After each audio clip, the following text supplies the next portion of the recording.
This is the Wifed Up Now What podcast. I'm Coriel, and this conversation is all about marriage management advice for millennial wives. Today, we have two very special people in the studio. Now, they are near and dear to me personally, but y'all are going to fall in love with them too. Please welcome to the show, the Forsters. We have Dr. Michael and Lorraine in the building. Good morning. Hey, Good morning. Hello. Oh, but I will say one thing though, Yes. Coriel, is that you forgot one piece of it. What did I forget? The one and only, the incomparable Lorraine Forster. That part. Look, so and Michael. we're already getting some marriage management advice. We're getting a little bit of wisdom within the first few seconds.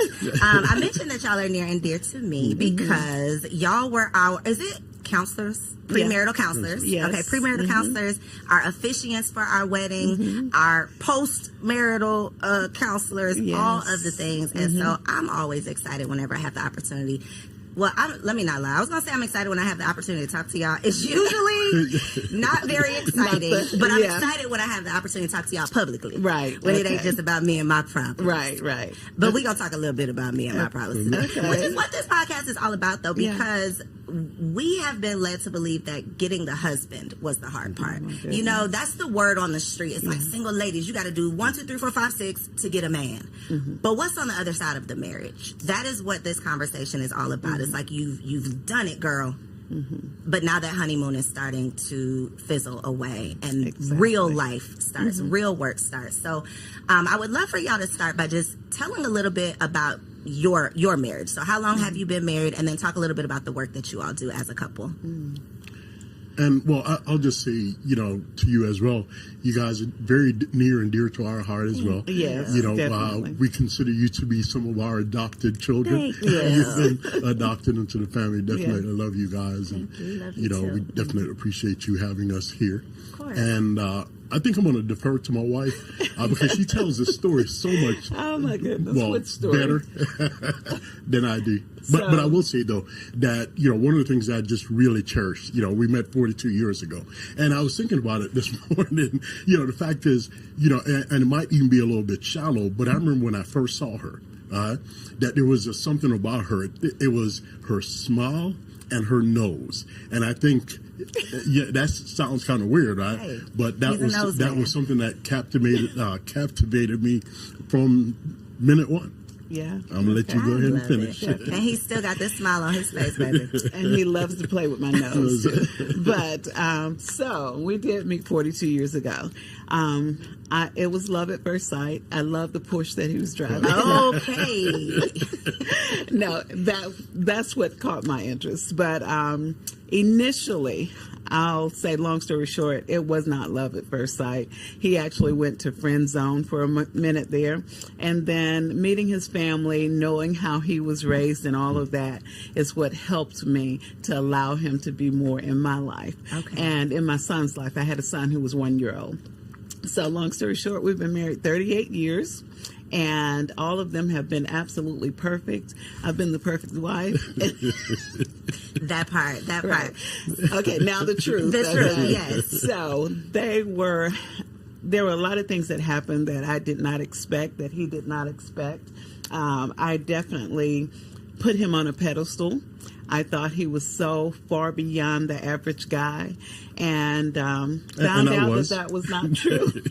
Found out that was not true, and which is why we do what we do. We ran into some very difficult times that included my non-negotiables. Yes. Oh my gosh, you just said so much to unpack because I know some of those difficult parts. They don't know some of those difficult parts, but I want to talk through some of them because the expectation that we have when we enter marriage is what leads us astray a lot of times. Not only is it our own personal expectation, sometimes we don't even really know what our expectation is, and then we get there and it's like, well, this ain't what I thought, but I didn't really think about anything. So we don't really know our expectation, and if we don't know it, we can't communicate our expectations so that our partner could actually meet our expectation. Exactly. What do you feel is a realistic expectation for a woman becoming a wife? Like, what should her real expectation be? Because a lot of us enter marriage and it's like, wait a minute, hold on. This ain't what I thought it was. Yeah, there are several things. Number one, expect that things are going to change, period. And all of those ideas about things will ultimately go smoothly because we love each other and we're pretty much on the same page when we say I do. But the reality is, first of all, you need to do premarital counseling before you say I do. And that way, some of the topics will be discussed. So you'll have an idea of what you're getting into. And then once you get into the marriage, to understand that things are not going to always go smoothly. Finances need to be considered, how you manage your finances, how you manage blending family and friends. You need to also consider your sex life, your spirituality.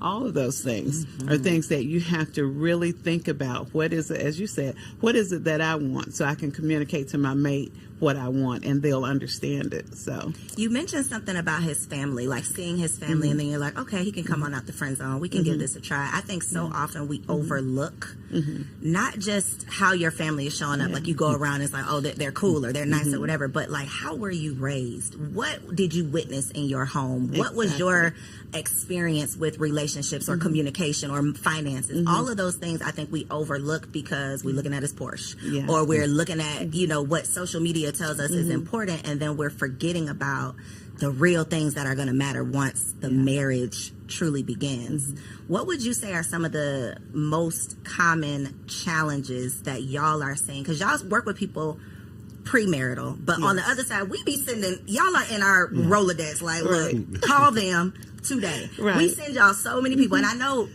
somebody sent us to y'all, so I know that's kind of how y'all get around, but what are some of the common things that you're seeing in this modern day marriage? Like, what's really going on? And usually I think one of the main things is the communication dilemma. As with most situations, everything that happens needs to be communicated. So usually learning how to communicate effectively is an issue. And one thing that has come out recently is that family support is one of the number one reasons couples are divorcing today. For lack of family support. Exactly. So that has changed. Usually it's always been communication, sex, and finances. Now lack of family support. And I guess that's because we're so busy doing so many things. You know, we have 3 or 4 different jobs, you know, all these streams of income, so we're not supporting each other. If I could just chime in just 1 second, you know, in terms of the expectations, I think that there needs to be an expectation that you need to be flexible, because despite, you know, the upbringing, the family background, and even though those things are, you know, they look ideal, that does not guarantee that what you experience in the marriage is going to reflect the same as what your mate might have, you know, experienced in your life. Would you say that that is accurate? Because something else you said that I could personally identify with and relate to is the pedestal that you had him on, that you just thought, oh, perfect man, perfect husband. And then it's even harder when they fall off of that pedestal. Can you talk a little bit about that process of how he was able to fall off the pedestal, but then you didn't walk away? You were still able, well, you might have walked away and came on back, but you were still able to piece it back together somehow. And what does it look like on the other side now that you know he's not perfect? Yeah. And he would always tell me, look, I'm not perfect. You know, you think too highly of me. But I was looking at his family, his mom, dad, great people. They taught him well, you know, had great morals. His siblings, they got along very well. They had very interesting and intriguing conversations. Everything was just great. And he would call me long distance and tell me, you know, I was listening to this sermon the other day and they said XYZ. And I'm like, okay, you know, and all of those things. He was not the average person. He would never use profanity in my presence, period, you know, and he's always so respectful.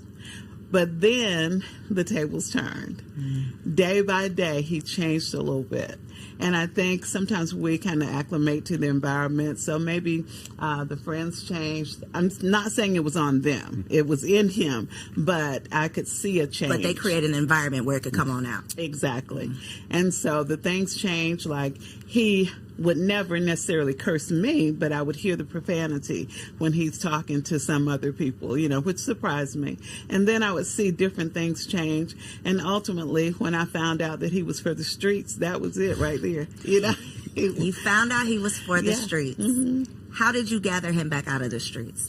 You don't have to go into all the details, but nobody walks down the aisle thinking they're going to find out that their husband is for the streets, especially not when they had him up on this pedestal. Yeah. But these are the 40-plus year experiences that we have to hopefully not be prepared for, but at least be aware of. Right. And so one of the things that I did not expect this to ever be this person.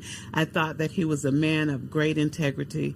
He was always at home. He went to work. He came home. Everything looked real good. But there were times when I might be at church and he might not feel like going. And then he would go do his thing wherever and be back before I got home from church. So when I did find out that he was for the streets, it was one of my non-negotiables. So I'm like, you out, period. This is done. But he said, I'm sorry. I made a mistake. I didn't mean to do it. I love what you. Does all for the things streets mean? Can we let's define for the streets, because for the streets could mean I like to go out, hang out. For the streets could mean I like to drink a little bit more than you do. For the streets could mean I like to socialize. Like, what does this for the streets look like? Well, in our situation, me being for the streets was really more about women. He was a hoe. Yeah. It's taking too long. He was. Okay, go ahead. I just had to get that out.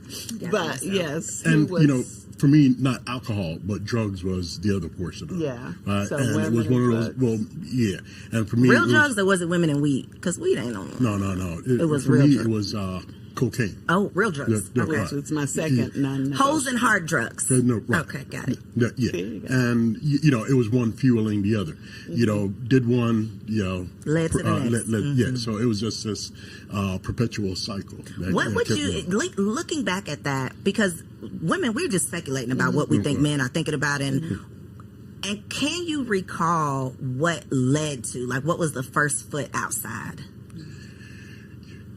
It was ego, really, because to be honest, and this is something when I actually, started, down that road, it was something that was just it was a slow walk. It wasn't something that just all of a sudden, it was, the constant back and forth, the folk making snide remarks or these little suggestive comments. Your wife was? No. In terms of the other person. Oh, the other person. Okay, got you. So just the little suggestive comments, and it was years before something actually happened. So it was definitely a slow walk.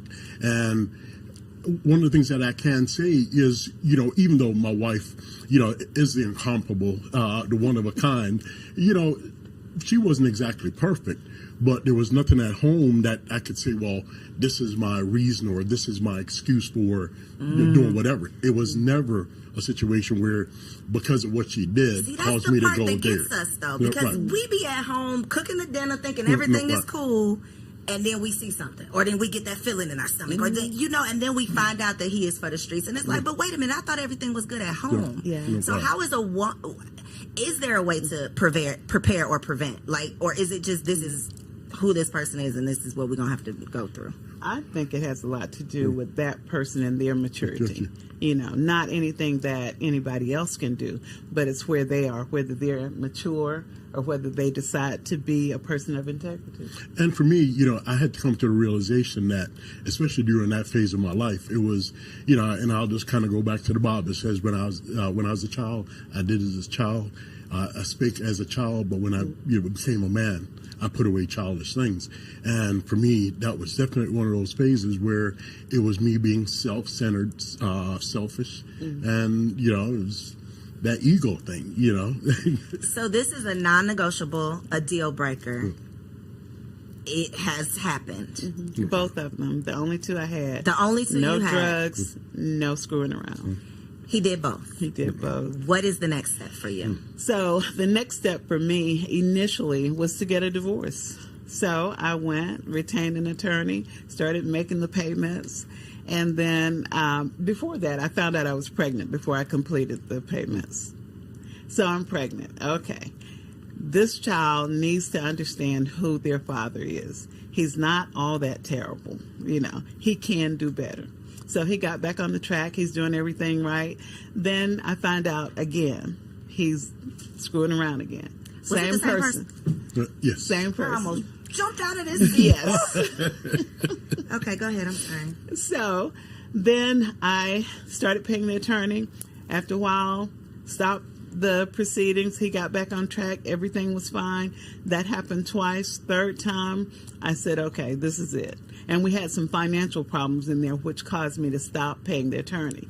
But the third time, we got to court. He signed the divorce papers. I signed the divorce papers. And the attorney was there and shared with the judge what was happening. And the judge said, a sister looked at me and said, I will not grant you a divorce. And I was thinking to myself, where's your boss? Because Somebody gonna grant this divorce. Exactly. So, but she ordered us to go to counseling and come back in 6 months. But we actually got back on track and never went back to court. It was years later before they even closed the case out.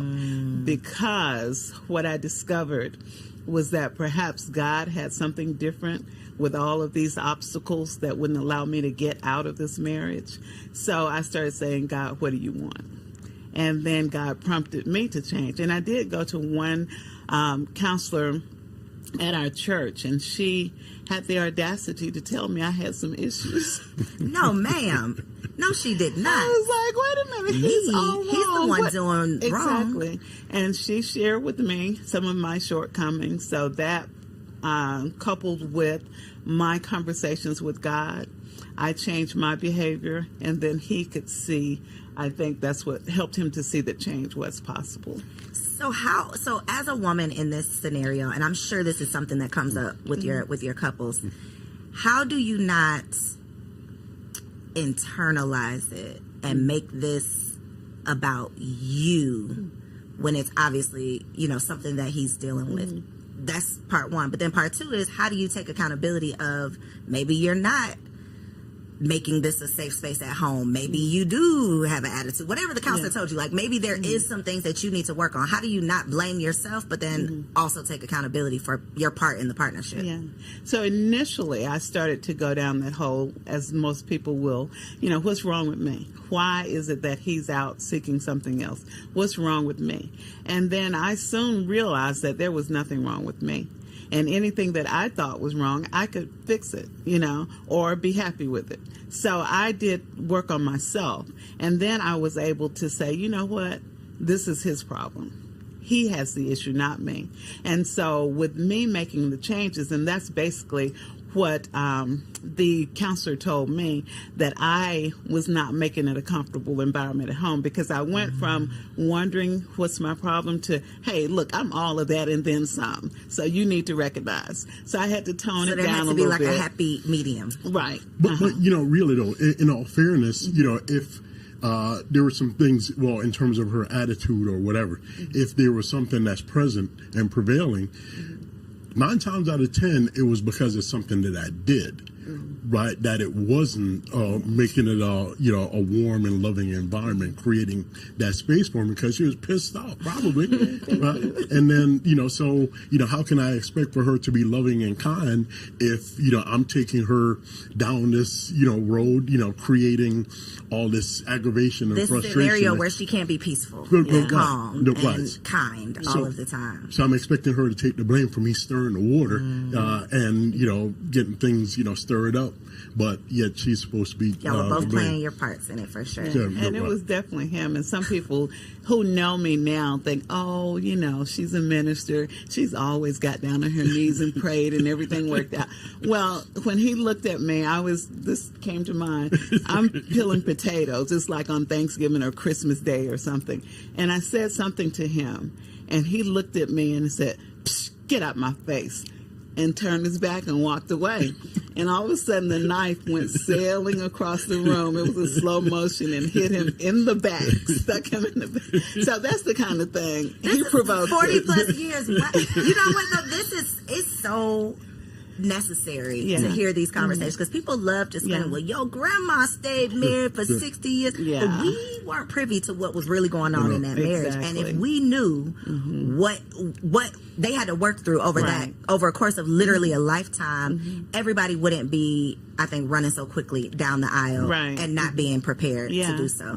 Do you think that you entered the marriage with deal breakers or non-negotiables? I don't really think that I had.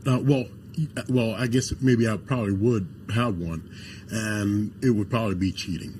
Because I know for me, had it been a situation where the shoe was on the other foot, I'd have been Out the peace door. out. Out the door. Yeah, I thought. even though it was unspoken. Got you. So when couples sit down on well, not on your couch because I know a lot of it is virtual, but when you are in the presence of couples, premarital, how do you advise to handle like deal breakers? Do you advise that you should have deal breakers, non-negotiables, or do you encourage people that you can work through whatever life presents you? So, of course, each situation is different. We do ask them sometimes, do you have deal breakers, and let them listen to what they're saying and what their mate is saying. Many of them who have gotten to the point of really wanting to be married, they'll say things like, okay, I don't know if cheating would be my deal breaker, but drugs would definitely be. And violence, which we definitely ask people to step away from the relationship if there's violence or emotional. But you threw that knife now, Doc. You threw that knife. But that was not on That was a purpose. I didn't reaction. get up that. It was a reaction. Thank you, babe. It wasn't premeditated, or are you sure it wasn't premeditated? It was not. Everything just went together. It all happens so clicked. fast. Yes. But those things, even with that, I said we have no experience with violence because I don't count that as violence. Ma'am. Now, ma'am. When We I don't count did it. it. Okay, gotcha. We don't count When I did it. Okay. Or the time that I slapped him. So those things, Sometimes but- a good slapping. No, we do No, not condone violence. We We don't, do not. No. fellas. Yeah.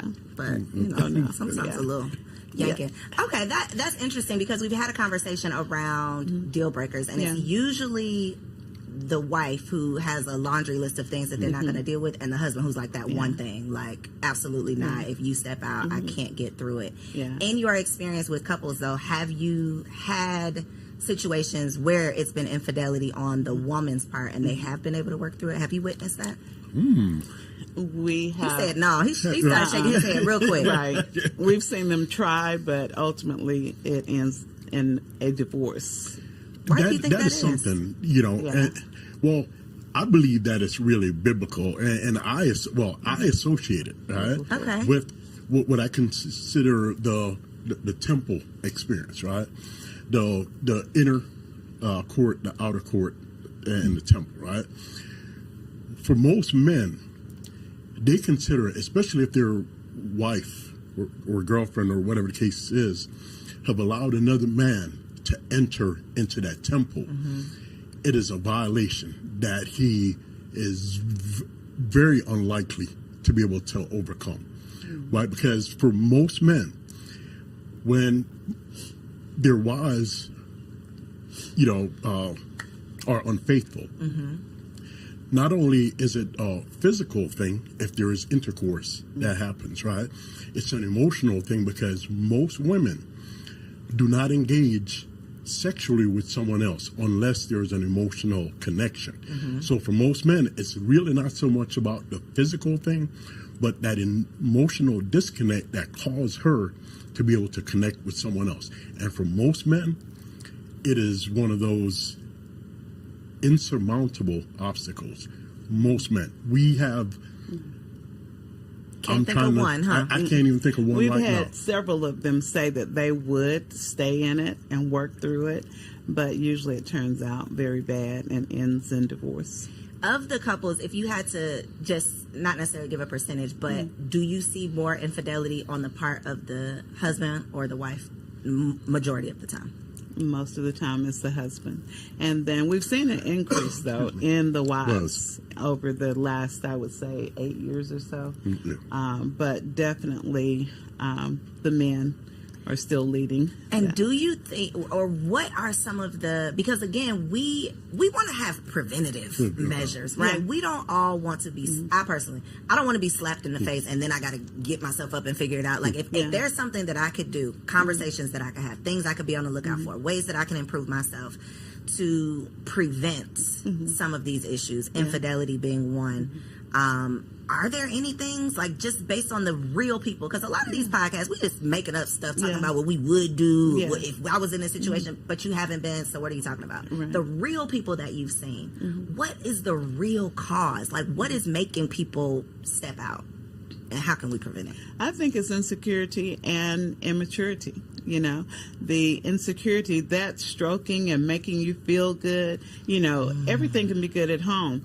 But if I have 10 more people telling me I'm great, or even one more telling me I'm great, then that's going to pull me outside a little bit. So I think when we come into the marriage relationship, it's important that we're mature, and that we also, before we get married, that we look at those red flags, that we pay attention to them. You know, I was actually doing a show with a young lady the other day, and she talked about being at, what is it, where you go ride the go-karts, and she was rammed by her fiance, and you know, all of this was online, but she said it was a red flag for her, but she just said, oh, because why would you do that? Right. But something in her told her that this was his temperament, you know? And so those red flags, even if you're not sure, just be still. Don't jump into it, you know? So, but what about if they come on the other side of the marriage? Then you're going to get some help. And if help does not help, then you need to get out. With our situation, I did see progress. I made changes, he made changes, and daily or monthly I could see the changes. So that's what helped me to stand. Plus, I wasn't having any luck with the divorce thing. But that's what we advise people. If you see progress, then make sure you can then, you know, look forward and have hope. But if you don't see any change, you're going to have to make the change. Yeah. And if I can say this, you know, I think, you know, we get caught up in this notion, you know, we're in love and, you know, we look forward to this life happily ever after. And, you know, it's just this all fluff and glamour and glitz, right? When the reality, that is not the reality, right? And I think people really do need to realize that they need to going into marriage. It needs to be eyes wide open. Right, that you're not dismissing these things that are these little red flags to you, that you are addressing them up front if you can. You know, surely there are things that's going to happen, you know, because if you're going through life together, there are going to be obstacles. There are different things that's going to come up. But when there are these blatant red flags on the upside, on the front side of it, and you ignore them, that's ignorance. Right. So, you know, we definitely encourage people to go into it eyes wide open in a loving way. Right. And, you know, share your concerns or whatever.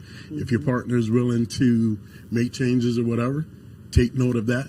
If they're not willing to make changes, take note of that as too. Exactly. Because and I remember this and I'm going to link below when y'all were on Girls Stop Playing, because I remember a part of the conversation was how a lot of times one partner is dragging the other one in, and it's like, well, if they weren't interested in premarital counseling, 9 times out of 10 on the other side of the marriage, they're not going to be willing to sit in and work on and talk through, you know, what it takes. And there's so much that you're going to have to work through and talk about, especially when we start talking about having kids. You know, throwing that into the equation. Marriage is just not all fun and games. I mean, it is not. No. And this is coming from someone who used to heavily promote, girl, I know you want to get married. Let's get this, let's get together, let's become wives. Right. Now that I'm a wife, I'm like, sis, it might not be for you. Because it's motherhood and marriage. If you are not all in and committed, it's a shit show. Like, it is hard out here. So you talked about communication and intimacy, which, you know, we hear about finances, communication, intimacy. These are the challenges in marriage. One of the conversations that I've had around communication, though, is sometimes the lack of communication. So sometimes it's we don't know how to communicate, but a lot of times on a woman's part, it's I'm going to avoid some of these tough conversations. Talk about the impact that being an avoider can have in your long term in your marriage. Yeah, and that's just like sweeping something under the rug. Eventually it's going to pile up, and then you got a whole lot of stuff under there. So the best case scenario is go ahead and discuss it, but figure out when and how to discuss it. One thing that we recommend that couples determine a specific date or 2 dates out of the month that they're going to have conversations, a check-in period.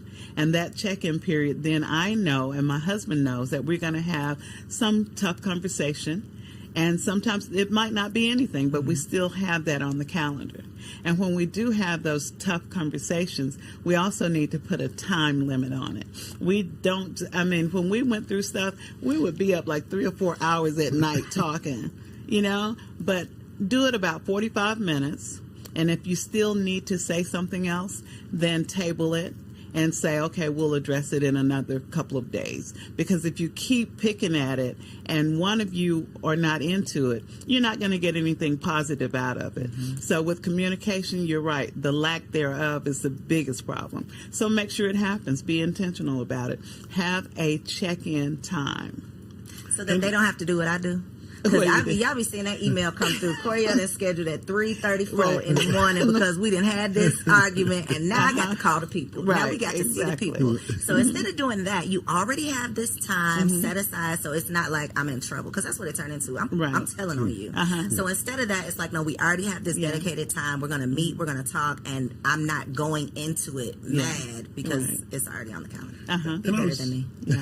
And I was just going to kind of add to that, in terms of the communication. One of the things I know that we see a lot, right? And this happens to happen on the woman's side of it, that they don't want to have the conversation with their husbands, right? Because they don't want to upset him. They don't want to bother him. So, we just kind of let things, especially early on. How does that work out for you, though? It doesn't. I'm like, girl, be yourself. And then the next thing you know, you have just this major explosion, because things are swept under the rug. Or you turn into like a shell of yourself because you don't want to ruffle any feathers. You don't want him to be. I was literally on the beach, y'all. You should be happy on the beach, right? You on vacation, you on the beach. On the beach in Miami, and a couple were not that far away from me, so I could hear the conversation they were having, and something had upset this husband. And the wife just kept saying, okay, but baby, I want to have a good day. Like, she was really trying to diffuse it. Okay, well, let's just go to the beach. And he was just mad about whatever it was, to the point where this was like a 30-minute thing. And at the end of the 30 minutes, she's just like, well, I'm just going to go. Like, she was just so beaten down. Let's just go to the water. She's like dragging him, trying to hold on to his hand and make him cut to the water. He ends up going back. And it was just such an uncomfortable, awkward thing for me as a stranger to even witness. But I think it was a representation of so many marriages that I don't want to ruffle any feathers. Let me just calm you down. Let me just give you your way. Let me just, and then you end up doing yourself a disservice. How can we avoid that part of it? Is it just being assertive and standing up for yourself, or? And it's like you said at the beginning, first of all, we need to realize, what is it that I'm asking for? Because if I come to you and say, babe, I don't want you to wear blue jeans ever again. And you say, well, I think I want to wear them on Tuesday. And I said, well, okay. I'm not true to myself. I need to come back with some factual information why I don't want you to wear the jeans. And I need to have that already reconciled in my mind before I approach you with that thing, So then I can give you the facts as to why I have this position. And so just a lot of times we see women will say things and then they'll change so fast. And then they come back 2 weeks later with the same issue. Stand firm on it. Make sure you solidify it in your mind before you present it. And then when you present it, you have factual information that will help them to understand what you're saying and why you're saying it. And I think another part of it, too, is, in terms of, avoiding these type of situations in the marriage, is making sure that you're actually working on yourself, making sure that you're a whole individual in this marriage, because if not, you'll just find yourself just being the shell of a person, not really adding any value, in a marriage, in a relationship, and that's not fair. And really to either of the persons, in the marriage, you have to be a whole person. It's tough. It is. Because you become a half of a person real quick. Once you say I do, now you're the wife. Now you're not just the woman, you're the wife. Yeah. You got this whole nother responsibility. And then you become the mother. So now you're like a quarter of who you were. And I think that is where some of those issues come in, because it's like I got to manage all this stuff at home. To your point about the lack of family support, a lot of times the mom becomes the default parent. Now I'm stressed out. Now I got an attitude when you come through the door. Now we got something else to argue about, and all of that compounds into a tough life. Yeah. And if you are dealing with your own tough life, which most of us don't know how to deal with, we're not communicating to you. You got your own stuff going on. You're seeking whatever you're seeking to try to get through it, and then we got to come see y'all. Yeah, yeah. And scheduling is something that we don't do in marriage. You know, we have businesses, we make appointments, we schedule things. If we schedule things in our marriage, schedule my me time, schedule your time. What about sex? Should we be scheduling sex? Yes, we definitely should schedule sex. We are dealing with multiple streams of income. We're always working. We look up and 2 weeks have passed and we haven't had sex. You're already 6 times down. Dang, so wait a minute. So what's the goal here now? What's the goal? What we going for? It still remains 1, a minimum 2, of 3 3 times in a 7-day period. It still remains a minimum of 3 times. I'm glad y'all said that, because me and Kendrick had a little back and forth about, is it 3 or is it 4? I knew it was 3. I told you it was 3. You said he was going to call you. I know a it was 3. minimum of 3. Well, Kendrick, I think we're going to get you an extra one. Please. He's like, no, because it's supposed to be the majority. I'm like, sir, relax. 3 is good. But seriously, other than lack of intimacy, what are some other, besides scheduling it, like what are some other preventative things that we should be aware of? Like, first 1 to 3 years of marriage, when it comes to intimacy, what is your advice? So women often say, well, I'll do it for him. You know, okay, he wants this. Sex is a two-way thing. Ultimately, when you get down to it, both of you hopefully are enjoying it. So embrace that mindset. This is not for him. This is for me. I enjoy it. You know, you're looking at and thinking about things that you want to do, things you want to have done to you. That helps you to get into it.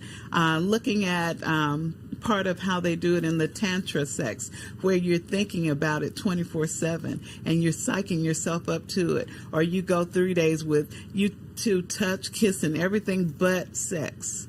But then on that 4th day, you go all in, you know. And so it's making it interesting for both of you. And it's not, you know, there is sex and there is making love, 2 different things. Both of them are necessary. A lot of times women expect making love. I just can't, because we had an argument 5 days ago, so I can't do it. You can. You could just have a little sex. Right, and enjoy it. That part. So if you got an attitude, though, this is the men are from Mars, women are from Venus thing. I could piss him off at 8:05. By 8:07, he ready to go lay down. He is fine. 8:06. Look, 30 seconds later, if he pisses me off at 8:05 a.m., I might still be mad at 8:05 p.m. Like, I might just be coming down at 8:05 p.m. where we. That is the part that I think, I'm laughing about it, but I really think this is a serious problem, because men do not understand. Like, my body almost don't work. Like, I'm going to be looking at you like, you don't want to be on top of me and I'm looking at you like that, right? Yeah. Yeah, but he's not looking at you. He don't care. Yeah, he don't care. But when, years ago, somebody close to me had a terrible car accident. They were paralyzed. I get the call. And I'm like, oh, my God. I'm just pretty much in shock. And I tell him. He just starts groping and I'm like, really? And what was your reason for that? He said it always made him feel better, so he thought sex would make me feel better in the moment. I was just trying to play my part. Trying to help her get over this situation, try to put her in a better state of mind. Distract you. Let me get your mind off of that. No. Wow. Yeah. Y'all are literally from Mars, because what? Yes. Okay. That is thank you for saying that, because that represents what men, and I don't want to just say like y'all, but y'all brains are literally different. They are wired different from ours. And so that is a perfect example of, they just can't read the room sometimes. Right. But exactly that was, I believe, at that time and at my stage of maturity, that was a legitimate You were thing for serious. me. In terms of my thinking that this is how can I help my wife in this moment, and that's what I deflected to. I really appreciate you saying that right now, because for most women, we're like, no, hell no, you are crazy. But he was serious. He was serious. Yeah. Okay. I was That very actually helps. offended. I was very offended. Yeah, I would have been offended too, but that makes it make sense. Yeah. That y'all literally, it's a totally different thing for y'all versus how it is for us. Okay. Yeah. So put it on the calendar. Yes. Make it do what it do. Okay. All right. The last segment. Well, And let me say a little bit about that Okay. too. I'm not saying to women, just he might have totally disrespected you, and you're supposed to go pull your clothes off and be ready for it. I'm saying he should come back and at least apologize, and you should be able to say, well, we can pick this up 2 days from now. We'll talk about this thing. Let's go ahead you just made me and think of something. reunite. Yeah. Withholding sex. Talk about that. What comes to mind when I say withholding sex? Because that's a whole thing of like a barter, like a bargaining chip in marriage. Well, let me just start here, and I'm gonna go to the Bible on this one. The Bible says, "Do not withhold from one another, except by mutual consent, and for a predetermined amount of time, so that you don't fall into temptation, because your body no longer only belongs to you; it belongs to your mate." And I'm gonna let you go ahead and take it from there. Yes. And that is true. And I have learned that withholding sex is not a good thing, because it really doesn't accomplish anything, but it serves to push the two of you further apart, And the reality is, if he's looking for sex, which most men are not looking to make love, or not always, then he can go and take things in his own hands. He can also go, and that chick who's been looking at him at work, he can go get it anyway, So why not go ahead and do it?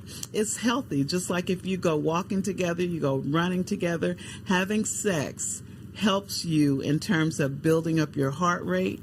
It helps you emotionally. It gives you a state of peace, So go ahead and do it. If you want to withhold something, don't fix dinner. Do something else, but don't make yourself do without enjoying sex. And if I could say this, in terms of men being wired different, I think you did say that word, wired different, and it just came to my mind the fact that for most men, we're probably two-way switches. Women are three-way switches, and I'll put it like this, because for most men, it oftentimes it's just a look or something or a touch that gets us to that point. Whereas with women, it's three ways. I feel that it's the mind, the heart, and the vagina. Yeah. If those poles aren't connected, it's not going to happen. So, and I think, we don't want to minimize that part in terms of, saying that, and as we were saying that we shouldn't deprive one another, right? But it does require a little bit more for women. And I think we have to acknowledge that, in terms of for men, that it's not just that on and off switch. And I think those are part of the conversations that have to be had, because as your body changes, as your responsibilities change, as your schedule change, if y'all are not on the same page and committed to the commitment, then I think that could definitely cause some struggles as well. Yeah. Okay, so we do a segment called Wifey for Lifey. So I want y'all to look in this camera right here, each of you, and just give one piece of advice for a wife in her first year of marriage. Her goal is to be wifey for lifey. She's trying to be 40 plus years in, hopefully more than that. One piece of advice for her to be wifey for lifey right here in this camera. I would say to love yourself. Always make sure you look good, make sure you feel good. People are attracted to confidence, so love yourself. And for me, I would say, remember the covenant. The covenant is really that it's two people entering into an agreement that they're going to achieve a goal, mutual goal together. I love it. Okay, so for the people who need to call y'all, because there's a couple of y'all need to call this camera again and tell them where they can find you online. I know y'all got some events going on, so how can they stay connected with everything y'all got? So definitely you can find us on Instagram. It's ARM, ARM _ Michael and Lorraine. And that's Lorraine with L-A because there's nothing low about me. I know that. Ooh, So Mama knew. once again, it's ARM _ Michael and Lorraine on Instagram. And then our phone number is 470-403-1584. All right, and we'll make sure that we put all of that in the show notes down below. Thank y'all so much for being Thank you. here. I know that y'all probably on the floor, your edges sliding back right now. I know. Make sure you share this episode with a friend, though, because these are the necessary conversations that we need to have on the front side so that we don't have to go sitting with them on the back side, okay? Once you start backsliding in your marriage. All right, next segment, our girl TK is here for Wifey Keeps It Spicy. Stick around, and I'll catch you on the next episode. Peace. Hello, ladies. Welcome back to another Wifey Keep It Spicy with your girl, Takesha. I am super excited for this week's little chit chat because, one, I feel like I was a little strong-armed into this conversation. I'm going to be honest, y'all. I be trying my best to drop the jewels, the gems when it comes to being a freak, being nasty, doing all the things, enjoying intimacy with your husband, because why do all that in your single life and then give your man side lazy booty, right? No, we gonna turn up when we get the ring. That's what we really supposed to do. But I felt like I was going to be operating in disobedience if I continued down that path. So here, y'all, real quick, just to let y'all know, if this is your first time watching, we drop all the tea, all the gems, all the jewels when it comes to keeping it spicy as a wife.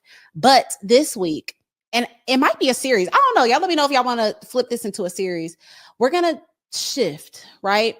Because I feel like there's a plethora of things in between the reasons why a woman cannot be as freaky for her man or show up at nighttime when those lights dim. I feel like there's a plethora of reasons why she can't do that. So before I give y'all the gems on buying stripper shoes and getting this toy and putting this pole in your room, we got to talk about something that I feel like is incredibly important and crucial. Now, it might not be for everyone, but it's for someone. Do you know that it is possible to love and enjoy a man, your husband, and not respect him? Do you know that it's possible to love your husband and not respect him? That's the question I ask, sis. Yes, it is a very real thing. And what I found out is that women are so exhausted from overcompensating in every area because their man doesn't step up in these areas that when it comes to that time at night, they like, sis, you're gonna get this little lazy side booty because I feel sorry for you and I'm here and I'm the only one you got, right? You can get into the mode of doing so much all the time and he's doing so little in your mind that you don't even feel like he deserves for you to really pull out the stripper version of yourself or whatever, fill in the blank, the porn star version of you. And so I have to speak on this because I feel like so many women, especially those that have been married for a long time, or some of y'all that done ignored a lot of red flags and you still said, I do, this video is for you. Now, I do think it's possible to regain respect for your man. I don't think all hope is lost, but it's going to take a lot from you. It's going to take a lot of maturity from you. So listen here, sis, what we are going to do, if you connect with this, if you feel like, girl, I'm doing so much, I'm a professional woman, I had my bag before I got him, especially if y'all got married later in life, you got married in your late 30s, your 40s, you're like, shoot, I'm good, I look good, I can get any man I want, like, God bless you, you done got a trophy, this is good for you, this is for you. Just like your man has to learn leadership and masculinity in a lot of ways, sis, you have to learn submission and femininity too. Because you have been leading your life for so long and you've been making all the decisions, you've been the boss in your company, you've been the leader in your friends group, you've been the smartest. It takes intentionality and aggression to learn the opposite, to learn to fall back, to learn to follow, to be submissive and compassionate and kind. And so what I want you to do is I want you to have a real conversation with your husband. Now, don't go and tell him that you don't respect him, but I need you to have a conversation with him and let him know that you are transitioning into a new woman, that you want to be all that God has called you to be when it comes to being a wife, which is compassionate and kind and patient, which is a nurturer, which is a submissive wife. And as you're telling him this, because this is what I did with my husband, I said, hey, things going to be different.